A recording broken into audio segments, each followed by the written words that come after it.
This happened in rural Victoria, Australia.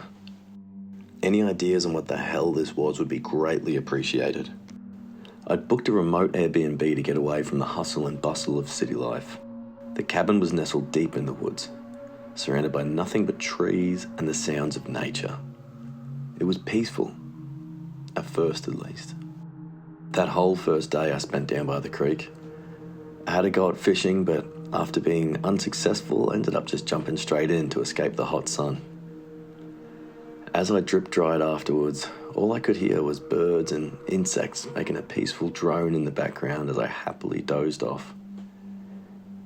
In hindsight, I remember being startled awoke by some imagined noise or feeling of closeness by something, but as I looked around, I remembered, hey, no one's going to be out this far. That night, I just got into bed, ready to drift off to sleep when I heard it. A steady knock on the door. It was soft at first, barely audible. I ignored it, thinking it was just my imagination. But then it came again, louder this time. I got out of bed and cautiously went over to the door, but when I opened it, no one was there. I shrugged it off and went back to bed, but the knocking continued, growing louder and more persistent. Each time I opened the door, no one was there.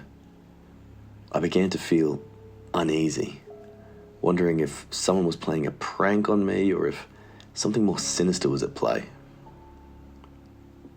As the night wore on, the knocking became even more insistent, and I began to feel like I was being watched. I stayed by the door, waiting for the next knock, determined to catch whoever was doing this.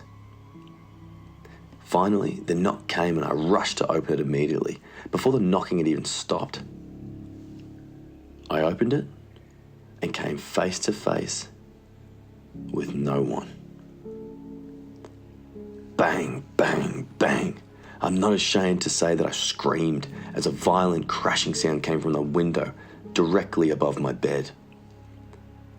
I flung around and I saw what made my blood run cold. It was a face twisted in a grotesque expression of rage and fear. The face was pressed against the window, its forehead and nose squished up against the glass. It was grinning so hard that it looked as if it was causing itself pain. Its teeth were bared, sharp, and pointed like a predator's. The skin was stretched tight over its bones, and the eyes glowed with an otherworldly light. It was like nothing I had ever seen before. I stumbled back, trying to get as far away from the window as possible. The face remained still, but the eyes followed me, staring at me with those glowing eyes. I was frozen with fear, unable to move or even scream. The face reeled back, and I was sure if this thing swung its head forward, the window would shatter and there'd be nothing between me and it. I finally found the courage to run. I snatched up my car keys and fled the cabin, not stopping until I was miles away. I never looked back, but I swear I could feel that thing following me, always just out of sight. To this day, I don't know what that thing was or why it was after me. All I know is that I'll never forget the terror I felt when I heard that first knock on the door. And I'll never be able to forget that face, twisted in a horrifying expression that will haunt me for the rest of my life.